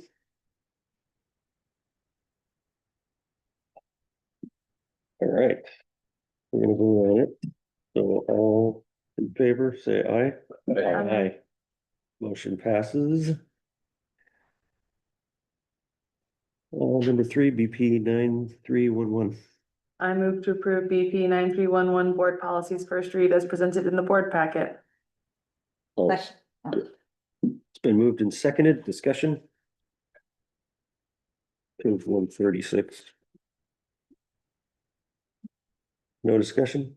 All in favor, say aye. Aye.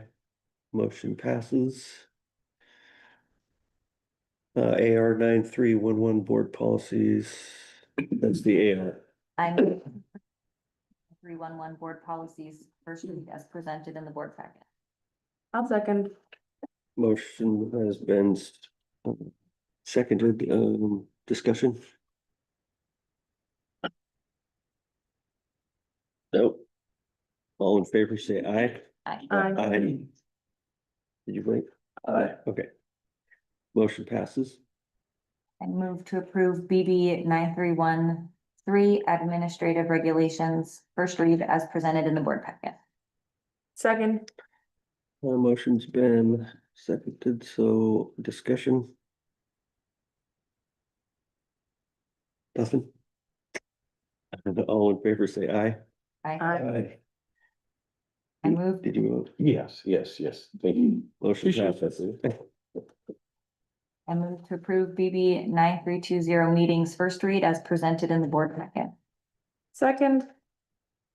Motion's been seconded, discussion. All in favor, say aye. Aye. Passes. BB 9324. I move to approve BB 9324 board meeting minutes first read as presented in the board packet. Second. Seconded, discussion. I like how you have that aligning our standards with the admin record retention. That's gonna hopefully save or future boards some deliberation. Anybody else? All in favor, say aye. Aye. Motion passes. Approval of FY 25 audit. I move to approve the FY 25 audit as presented in the board packet. I'll second. It's been moved and seconded,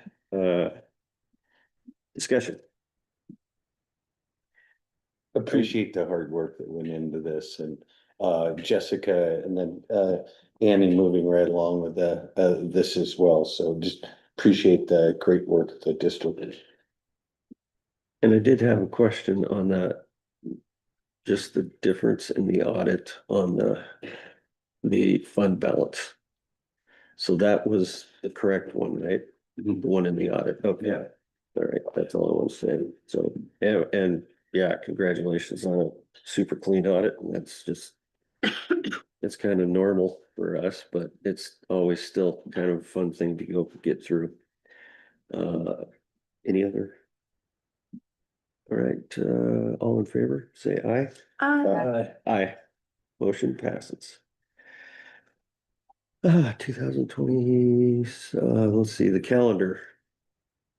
I move to 26, approve the 27. 2026-2027 Mount Echols Elementary Draft School Calendar as presented in the board packet. I'll second. Been seconded. Discussion. I have a question.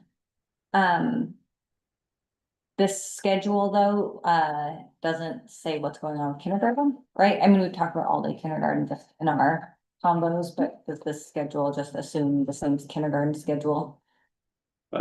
Likely, yeah, we'll have to see what the number of incoming kindergartners. How staffing may be, kind of positioned for what that increase is, but yeah, the calendar, we don't necessarily put this schedule as such. But yeah, probably And then a similar. sixth grade? So again, kind of looking at what that number is, we'll see what our budget's looking like and what our staffing needs are going to be, so. If it looks like, that class is gonna be big enough to have 2 sixth grade classes, then we'll work at establishing that within the confines of our building. So they're gonna stay at the moment. Oh, yeah. yeah, the plan isn't to.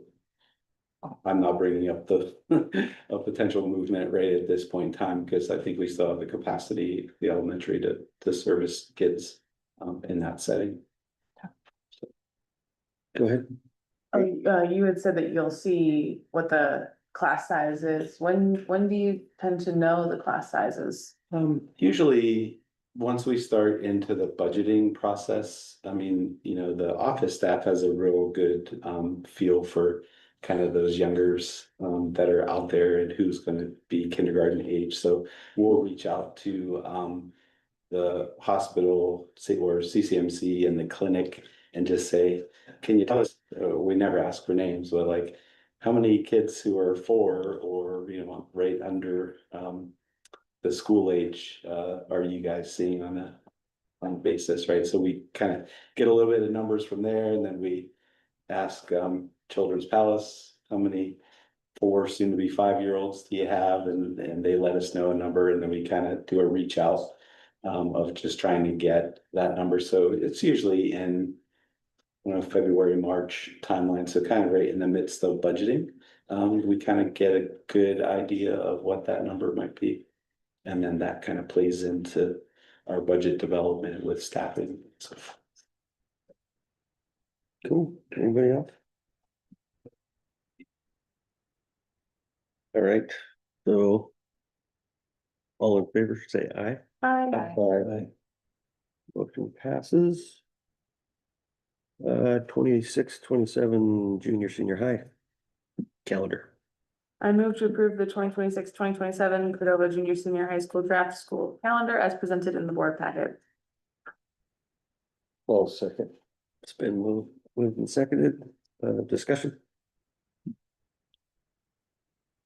The hours, Mr. Russin, of 926.5, the state statute is 900. And well, where we're at 926, that includes passing periods, correct? Right. Yeah. Yeah, so that's so in the, yeah, as part of that, we factor out lunch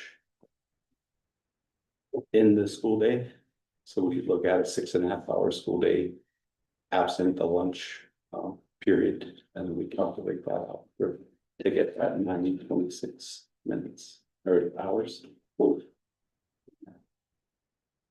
I guess. I don't have anything, so. I mean, I will be voting no on this schedule, and it's because of, because Fridays are not going to be considered a school day.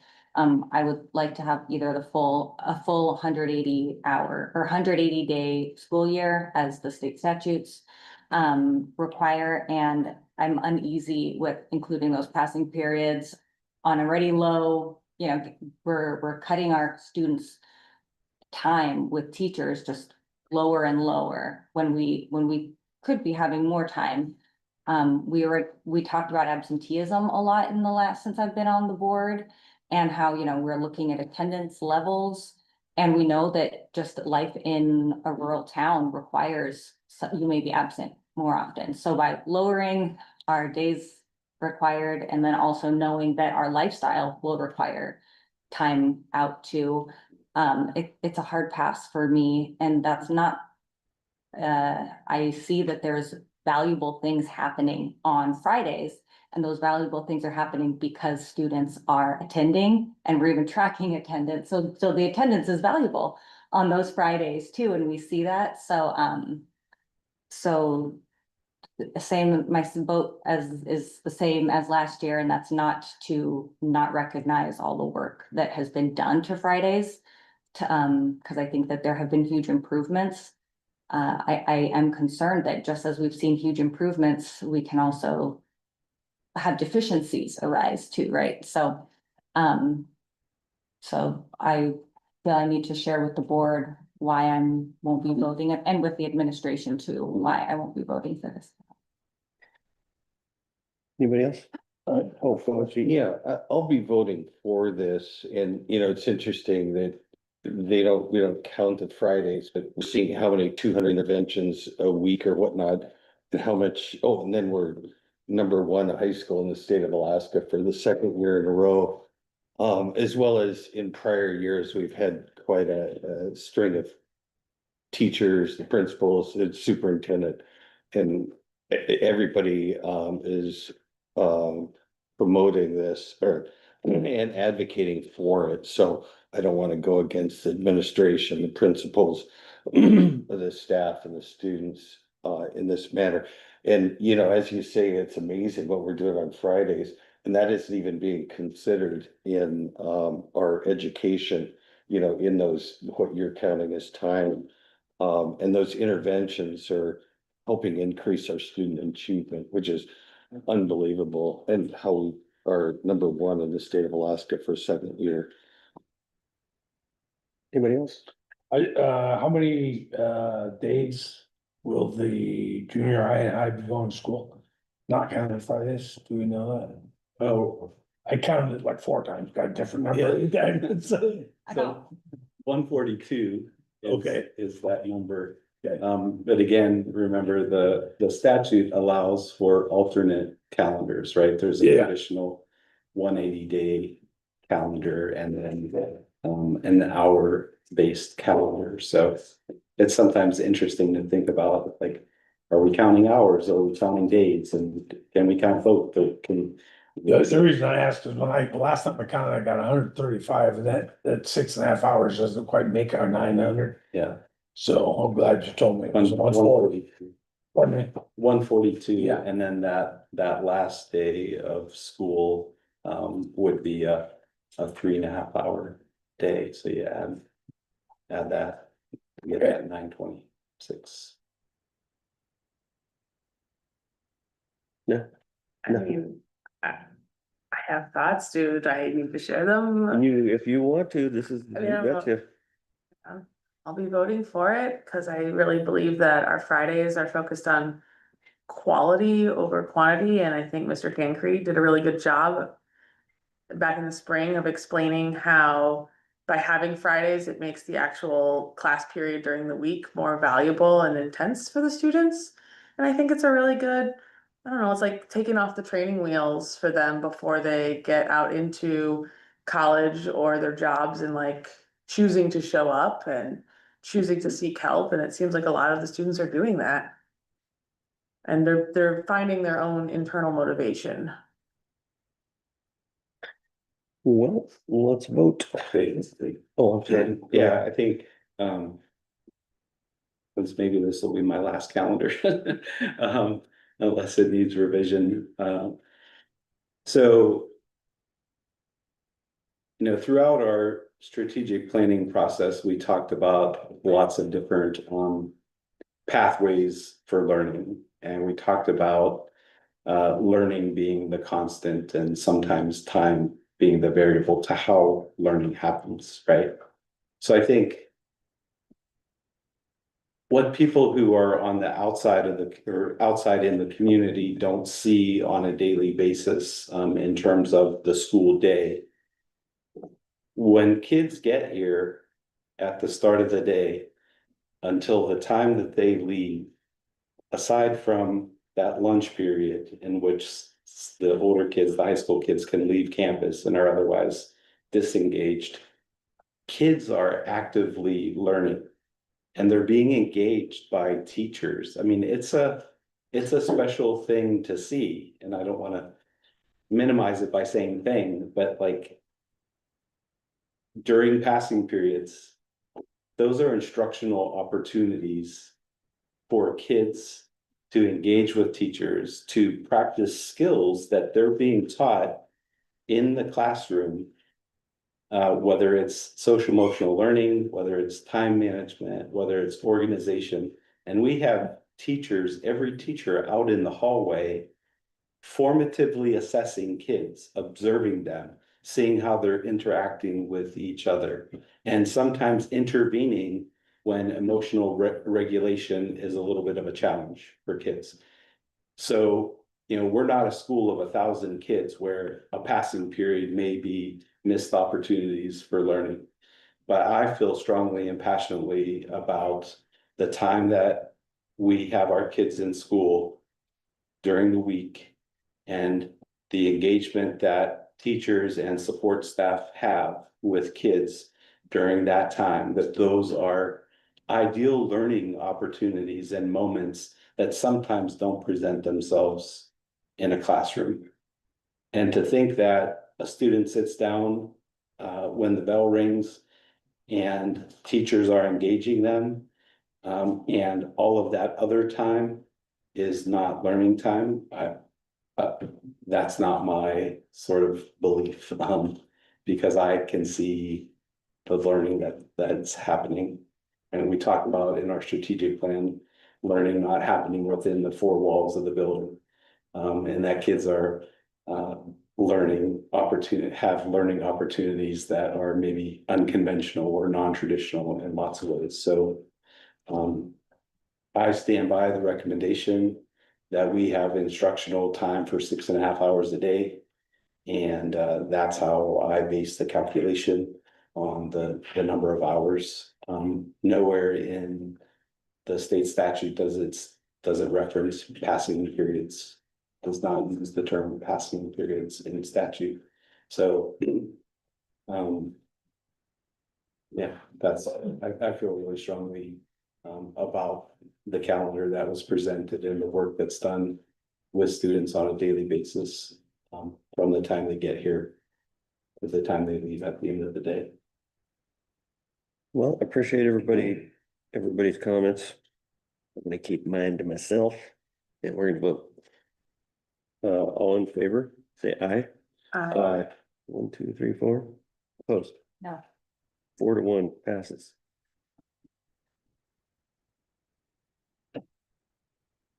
Oh, man, none. 23 of our board packets now. Pending agenda. But we have, We have. Oh, right, we got number 11. Yeah. Thanks. Yeah. And then, thanks for pointing it out that it went through legal. I missed that line. So that was. I kind of thought you did. I saw it in the packet somewhere, and I was like, man, I thought that was in there. Right, so that was sort of my only question, Alex, it was, oh, and, I'll let Dave, sorry. No, you can go. Okay. Comment. Oh, I move to approve.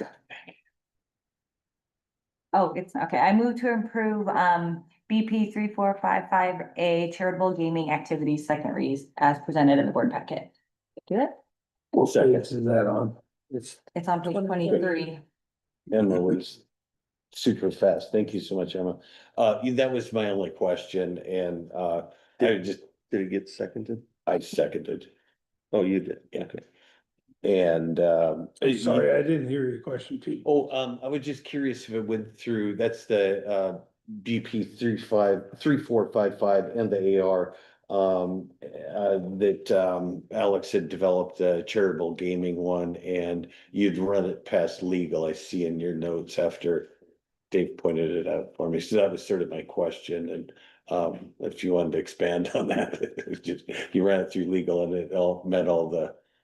yeah, the only feedback that I got was the legal references, the administrative code references and statutes, to also put those in the bottom of the document where the legal references are with the other ones. So that was the only feedback I got, other than really good comprehensive policy that addresses the law. Any other comments? All right, all in favor, say aye. Aye. Motion passed. And then I guess And, I'll move to approve AR 3455 as well. I'll second. It's been moved and seconded. Discussion. Similar question, but it's Alex answered. Thank you. So All right. All in favor, say aye. Aye. Aye. Motion passes.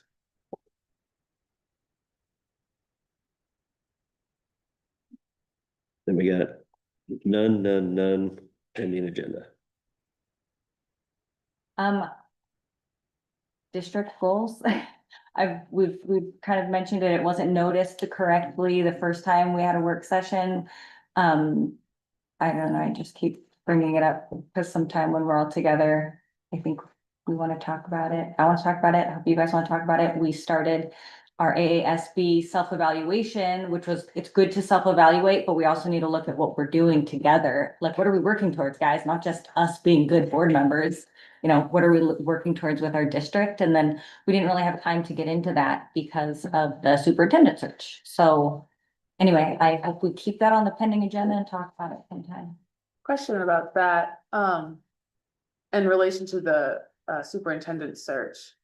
And this is more maybe a question for you, like when would it be better to have this discussion with Mr. Russin and his institutional knowledge before he leaves, or would it be better to have that conversation with the new superintendent and like charting a path forward? My thoughts are to have a conversation with Mr. Russin. I think that the having his knowledge of what we've done and where we're at on things, like I'm new, so I don't know, like, I know we've done a lot on the reading, right? I want to have some of those gaps filled in, so I'd prefer to do it sooner and with Mr. Russin. It's my preference. Pete, you got a preference? Nope. Well, it's, I guess in sort of thinking about the process, normally you kind of develop them in October and when we always do our self-eval, September, October. And, you know, we develop new ones with the new superintendent around that time frame as well, but. Got anything? No. Yeah. Me either.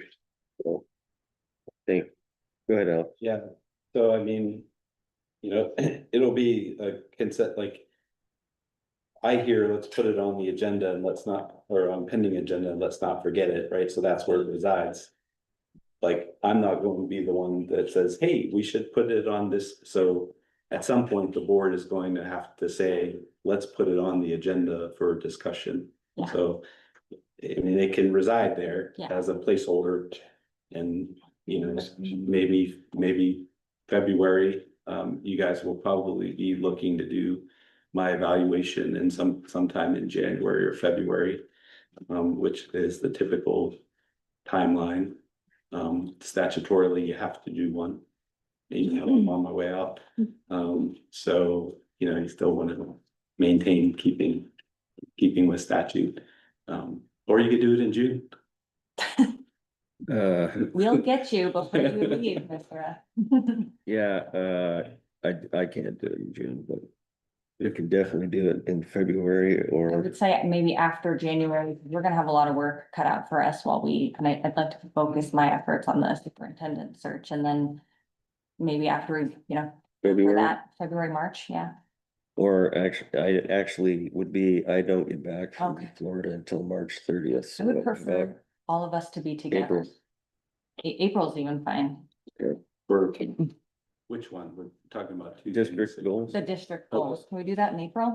Yeah. So let's make a note on pending Okay. agenda, parentheses, April. I will be here When are you gone, Dave? January 8th to March 30th. Okay. Dave's term ends. Oh, He's trying to be slow. Is that why you said you're not available in June? No, I'm not available in June. Well, yes, different combo then. I forgot. Sleeping around yet? No. I don't have a kid in school. Well, neither do I. Does that mean that you're not allowed to be on the And school nobody board? did. No, that doesn't mean that at all. It's my personal feeling. I have full confidence. I think you're a terrific board member. That was not a dig on anybody that doesn't have a kid in school. That's me, Dave 101. So, I want to give a parent or somebody that has a kid in school or has a dog in the fight chance to, I think the United States has a dog and the fact to have educated students. I might have to suggest a point of order. Right. That's worth. I'm wondering for a pending agenda, you and I briefly talked yesterday about, are there alternative things that we could spend the scholarship fund on besides just scholarships for seniors? And I'm wondering if, but I'm the only board member that's bringing it up, so if there's no other board members that's interested in talking about that, then it shouldn't belong on the agenda. I'm interested in talking about all things money, so pull me in when you wanna have a And the combo, convers- even if it's just a couple of us to. Yeah, the conversation came because, Josh was talking, not Josh. Yeah, Josh was talking about, some of the projects that some of the kids wanted to do and some of the shop costs they couldn't afford.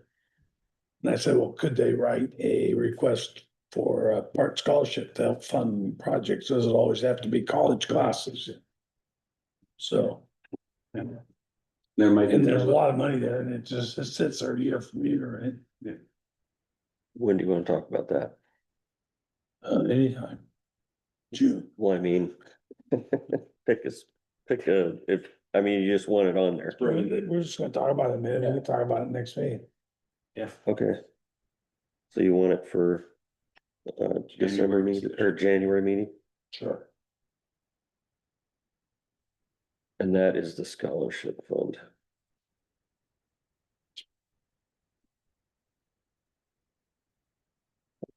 Anybody else? Pete, you got something? Is that January 14th is my question, is that the scheduled time, okay?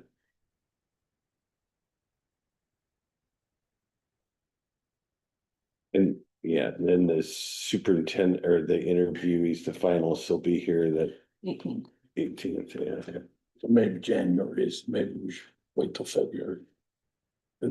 With all the hiring process for the superintendent, we may have our heads full. Could we maybe kick that to like a committee and have a couple of us work on it first? And then report back to the board? You guys want to? Is that allowed? Or, you know, so a quorum, could we do that? Like, I'm happy to Yeah, we can create ad hoc committees for certain things. just do a little groundwork on that. I'm curious too. Sure. You're gonna be the leader? I mean, I think it would be a pretty brief discussion, like maybe let's parentheses the January meeting and then we'll see how the agenda shapes up. We're not probably at that January meeting, we're not going to do a lot of prepping or discussion about the superintendent search because you all will have had your meeting on the 3rd of January to select finalists. So really, it's just a matter of waiting for a few more days until people arrive as far as the search goes. Yeah, so let's set a January meeting. Let's just talk about it and see if there's enough interest to move forward. Okay. Right, any other pending agenda? Moving on, audience comments. No takers. Board comments. Hey. Thank you to everyone who put together the audit. I know it's a lot of work and I appreciate it. And it's great that it came out as a clean audit because I could not comprehend all 150 pages of it. But it was great to know that it went well.